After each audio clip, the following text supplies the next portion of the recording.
Yeah. So is there a difference between legal luminary and legal practitioner? What's the difference? All those things are just semantics. It's like man of God, pastor, Okay. bishop, Okay, so that is semantics. semantics. All right, say, well, thank you for coming out.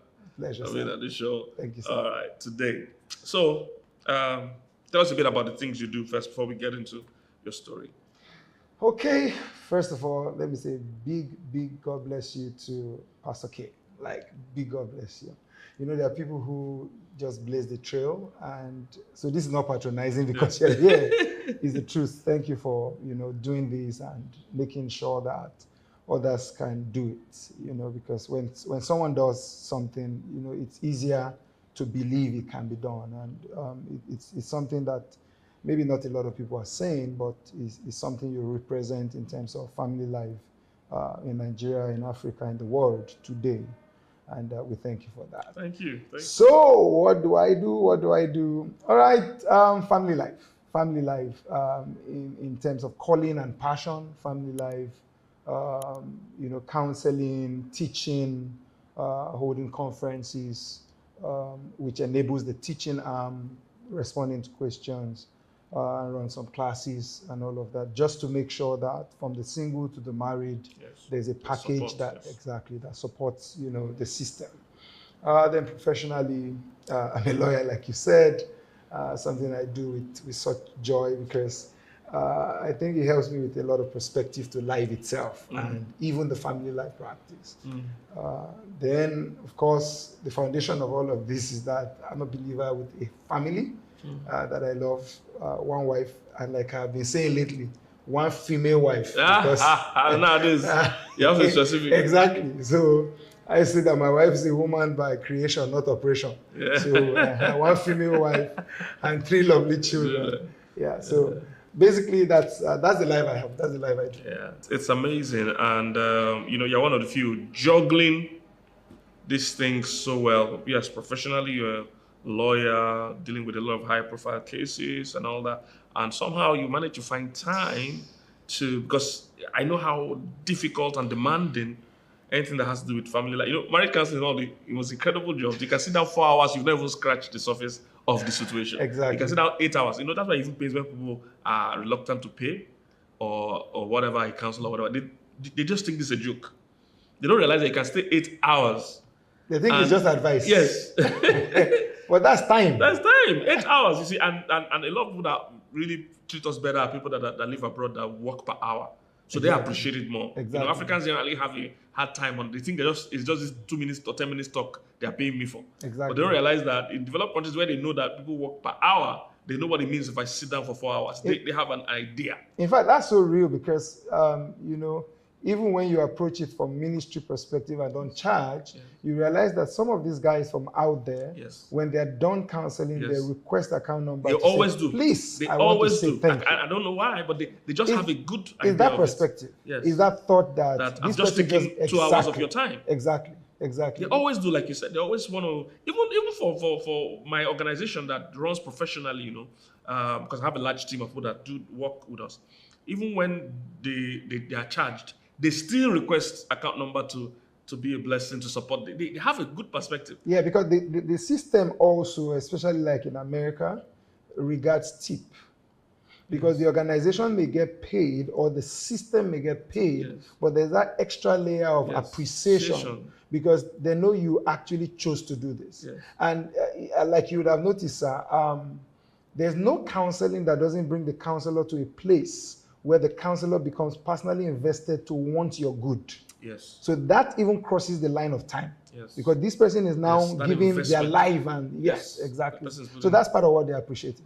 Wow, that is phenomenal. And I try to tell Africans that we're literally robbing ourselves. We think we're being cheap. We think we are being shrewd, or I'm trying to look for the words, trying to manage funds when we're trying to look for free counseling. But what we don't realize is that my passion, my dream, you mentioned it at the beginning, part of why I'm doing what I do is I want more people to be able to come into this field and do it as their only source of income. Yeah. The reason why we don't have many family life practitioners here that can do it full time is because it's not just paying enough. That's true. So most people are juggling it on that job. And the truth is, at the end of the day, it is the client that is being robbed because if I have to go supply diesel before I come in for your session, and I was caught in traffic and my driver didn't park well, and one government parastatal came to clamp my car, or look, and I'm stressed out, and I come into the session. In fact, that's it, because again, the model that we run, we don't charge that way.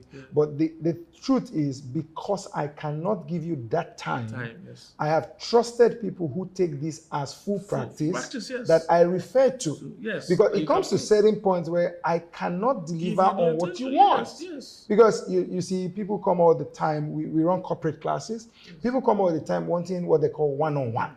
And I'm like, I can't give you that time. Because, you know, if I have to give that time, then I'll have to set up a kind of practice where you now have to reward for that time. Yes. Because, and of course, there's all the debate about whether or not. But I tell people, I'm a believer, but when I charge you for legal services, I'm charging you for work. Yes. You know, so people actually have to realize, particularly for people who have set up their practice. And funny enough, there's no Christian in practice that I know that does not come through those several seasons where they actually put money aside and try to help you. Oh, definitely. All the time. Definitely. So, you know, people still need to now put value, because again, let's even face it for what it is. Yes. Even your pastor, you can kill him by not giving. Oh, definitely. Definitely. If you don't, Galatians 6 is very clear. Yes. The one that teaches you the word, share all good things. With him, yes. So whether it's coconut or apple or dollars. Share all good things. Dollars.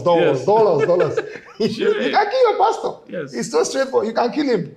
Then the truth is that even in a very great church, a church has 1,000 people.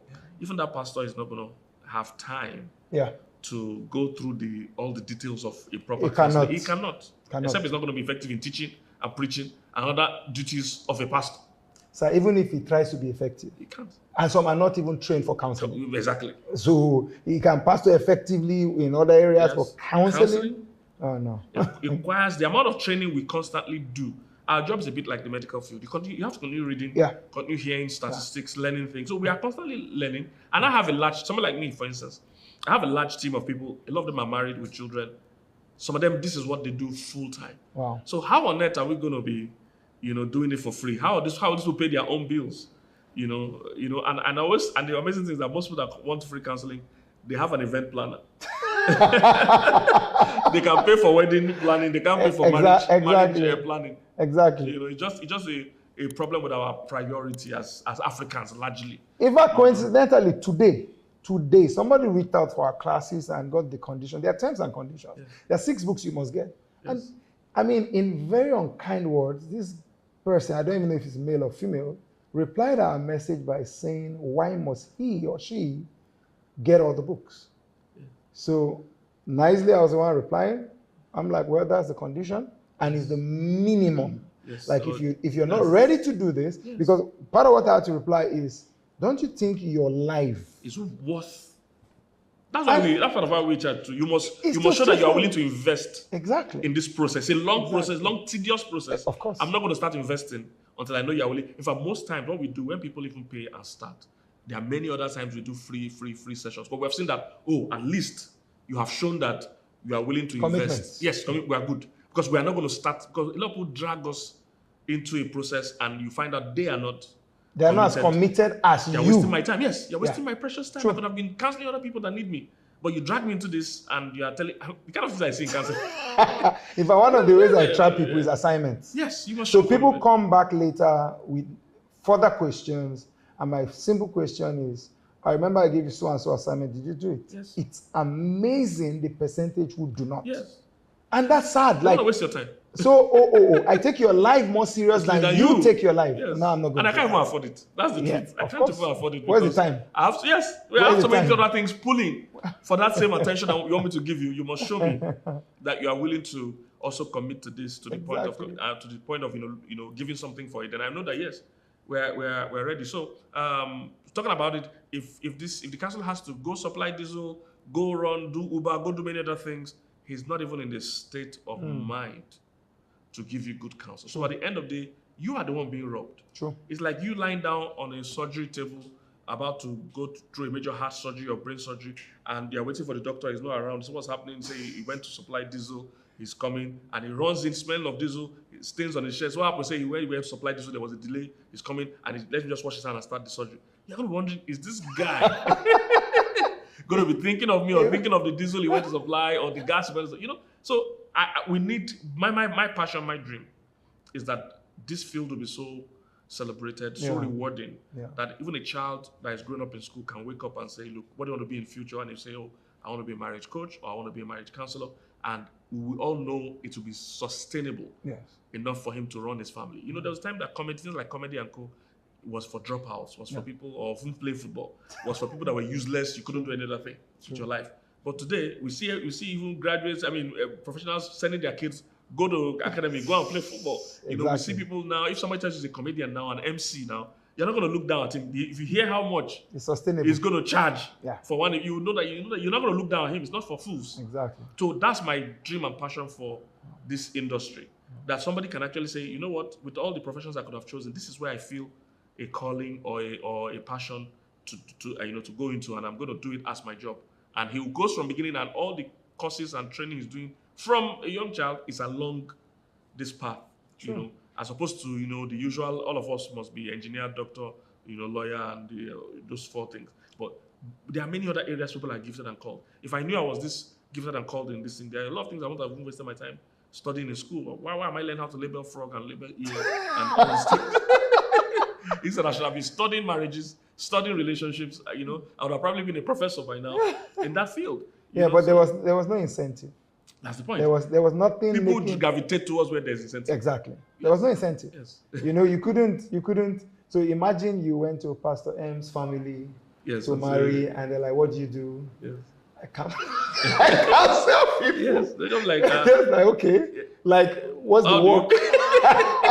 You know, some people face it even as called pastors today. Yes. Oh, like, of course. Like what do you do? No, but that was in the past. In those days, if you say you were a pastor, people will literally be crying. Speaking from Lagos, so if you go to some places and introduce yourself as pastor to marry their daughter, if you are not a GO, or something, or they cannot see the fruits. They will doubt it, because you know in those early days too, it was really worse. If you said if you told your whole family that you were going to ministry, they will start crying because they've lost somebody. They will cry as if they lost something, because you are really gone. You're going to suffer. You're going to be liability. You're going to depend on people for the rest of your life. You know, I remember when I was also called into ministry, I told my parents, they didn't think it was a great idea at all. But later on, when things began to show, before my dad passed, everywhere we went to introducing me that, don't you know Pastor Kingsley?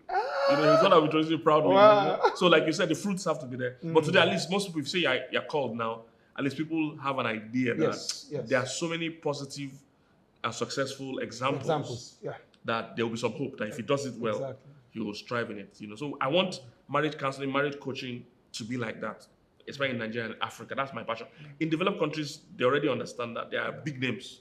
So I don't think they have so much of a problem. If an American say he wants to be married, a coach, anything coach, they don't have a problem. When I travel sometimes and I'm an immigration at the border, when they're about stamping, when I say I'm a marriage coach or a coach, the guys understand. If I'm one of the guys that stamped me in recently, you know, when I told him I was a coach and he saw the kind of visa I had, he said, you have this kind of visa in coaching? You know, he said, are you like Dr. Phil, or are you popular like Dr. Phil? Are you world renowned? I said, I just want to be humble, you know, just I said something like that, but I don't want to be blowing my own shoulder. You know, but he could appreciate that. Yeah, the coach. he could relate. So he had references. Yes. He said, oh, Dr. Phil, and because there are a lot of successful people in that industry. So that's my passion. That a time will come, somebody will be in university and be like, what do you want to do with your life? He'll say, oh, I'm a marriage coach. He's filling the jam form, and what do you want to do? You know, this is what I want to do. That's my plan. So amazing stuff. So, but how on earth are you finding the time and the strength to you run conferences around the world? You've done South Africa, you've done America, UK, and all that. You travel around in spite of your work schedule to preach, speak, and coach in all these places. How on earth are you combining it? Okay, I think first thing I would say is structure. And while you were speaking just a moment ago, that came to mind for me because now guys are actually getting confident to say they want to do this. So we are now going to deal with the problem of regulation. And that's where some of the thoughts and experience like from people like you would come in. So one of the things I learned early with the process, knowing that I wasn't just going to drop my practice just soon, is to structure my life. You know, a lot of people are not structured, and that's a problem. Because again, I didn't sense to leave all I was doing in terms of my practice just to get into this. Of course, it's getting more and more demanding as the day goes by, and you keep reviewing and prayerfully checking your heart. Should I actually continue that way? But one of the things I've had to do with structure is to set things in motion that can run without me. And you know, that's a problem for a lot of people when they want to control the narrative, control everything. You know, in fact, this morning, one of my key staff reached out like, is it the rain holding you from being in the office? And I'm like, I'm in Lagos. And it's like, whoa. I'm like, yes, I'll be back tomorrow. You know, all of that kind of stuff, because they are able to do what the system requires. So people don't set systems in place, even for the coaching itself, because listening to you just a moment ago, you're talking about a large team. I know aspects of your ministry that are whole ministries, you know, that are running, and you don't have to be the face, you don't have to be the one, but you set up that system, trusted people with it, raised people for it. Now, that's going to make you more effective than one person who wants to do it all. Like even our trips, for example, are all structured to run that way. So you have people on ground in those locations making it happen. So we are dropping in. I've been to several of my meetings. I'm seeing the venue for the first time. In the meeting. And that's just it. Because if you don't enable people, people will not enable you. So I set up systems and structure, even for the posting. I heard this from you some time ago, and I'm like, thank God I'm not alone. I actually literally do my social media. So I don't need to go and now get a team, okay, help me post this morning that I was smiling. No, I can do that. And how do I do that? The same way I can wake up and say I have a prayer time is the same way I have a posting schedule. So I know what goes in every day, what it takes me to do. So sometimes I tell people, an average lawyer, no matter how busy, still has pockets of time. And I'm going to prove it. You see, every profession that they're accused of doing women, doing party and all of that, where they get the time from? They are getting the time from somewhere. Like I have colleagues who are into our association, for example. They are proper barmen. Like the NBA politics, they do it. Now, election is coming, for example. Some people have been on the campaign trail indirectly for almost 2 years. Now, directly. So that has consumed that person. So that's not the practice of law. That is not going to court. That is not sitting with clients. That's not. I have had to, in the spirit of this structure, do a meeting with international clients in Nigeria, take off to another country, fix the next meeting on arrival, finish that meeting, go and teach at my conference, do the next meeting on my return. I've had such schedule over and over. And I still deliver. Because what's important is I'm able to call on 2-3 lawyers, research in this area and send to me. I do my research, merge it with theirs, sit in a meeting for an hour, and I'm off. So if I look at my colleagues who are able to do every other thing that sometimes you're not even proud of, where did they find the time to do it? That means they're able to channel passion somewhere while doing profession. Because profession would always give you enough space for passion. And part of why I'm passionate about that is, if the only people who teach us how to be Christians are people on the pulpit, then the guys at their workplace will never be Christians. Because they would not have the time that a full-time pastor has to fast, pray, read his Bible. So they need a different kind of example that says, I am on the go, fulfilling ministry. Like you. I'm on the go like you, and I'm making it happen. So bring structure to your life. Because an average believer today should be more productive than typing amen online. It's straightforward. Like, what's your contribution for the last 2 years to the kingdom? Amen. Amen. And I claim it. I mean, are we not tired of claiming? And that's why we're raising people who don't understand they don't understand the So structure yourself. Structure yourself and deliver. Because some people are sitting in their offices, they can put out one article a day. Just one. It doesn't have to be long. You know, so, I mean, all those pictures, fantastic pictures you are posting about yourself, why not write something useful on that? It's as simple as that. So it's maybe I feel it's too easy because I've spent so much time doing it. Again, I do a lot of meetings at weekends. In fact, sometimes when people come in, I don't give a lot of people fiscal counseling. I sort it online. But when some people come in and they're like, you're a lawyer, I'm like, yes. Yes. I sit here more days than you know. No. Like on this seat, practicing from this seat. Yes. And they're surprised. I'm like, why are you surprised? Because, okay, besides the post you saw on Instagram, what was I doing in my life? Oh, I was just sleeping. Then I woke up and posted 3 times or 2 times a day. Then I have nothing else. No, come on. I'll be bored myself. Yes. There's a lot to do. And then, of course, structuring people into spaces, even our counseling is structured. So, because people want to talk to you all the time, but you can't talk to people all the time. So we have structure as to when and how. Yes. In fact, the how is a big deal in this world. Because somebody wants to leave you voice notes. For example, I bar voice notes.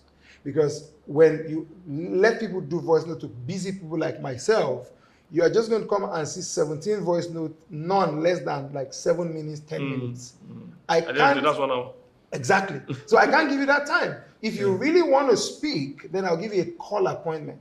And I'll let you know that a call appointment will take more time to reach out to me. But if you want to send me a message, and I advise you on how to structure it, yes. Because if it's not concise, you lose me. Yes. So for some people, they still choose that call option. You give them the call option, maybe 2-3 weeks, And funny enough, sometimes they start talking 5 minutes in. Like, what were you looking for time to talk for? You didn't need all this history. I've already picked what the matter is. So you also help people know how to approach you.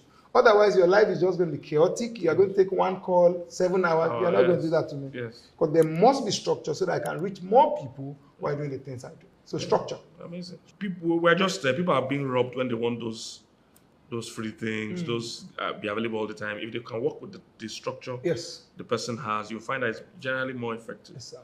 And all that. So tell us some of the countries or places you've held your meetings, some of the things you've done. Okay, so principally Nigeria, my Jerusalem. Yes. So we do city to city in Nigeria, principally again Abuja, where we hold our monthly meetings and teach and counsel. Then countries, US, we have had a meeting in the US, we have had meetings repeatedly in the UK, we have had meetings in Ghana, we've been to Ghana a couple of times. South Africa has been quite on the list for a while. I know you do a lot of stuff. South Africa has been on the list for a while. And yeah, so those just open up because we actually use the more global space. So we have been running classes online, premarital classes, School of Marriage, since 2020, consistently, like month to month. So that has generated people in those locations that follow and are glad to be part of the ministry and help us arrive in those places and reach more people. So that global space, we actually cherish it. I jokingly used to say that our own international headquarters is on the internet. Yes. Churches can have headquarters, but our own is in that place because that's where we're able to meet people without boundary. And it's also part of the challenge I give people, whether in the family life space or in whatever passion they have, that everything is permitted to start local, but it has to go global. Yes. Because, it's to the ends of the earth we're giving the instruction. So that's actually the space we maximize first. Like there are even locations calling that we have not yet taken because we are still using that space. So that's the most critical space for us. That's the most critical space for us. That's beautiful. So tell us a bit about your story. You've shared with me a few times about how, where you came out from and how that. I want to hear a bit of the story and how you ended up doing family life. So start from the beginning. Okay.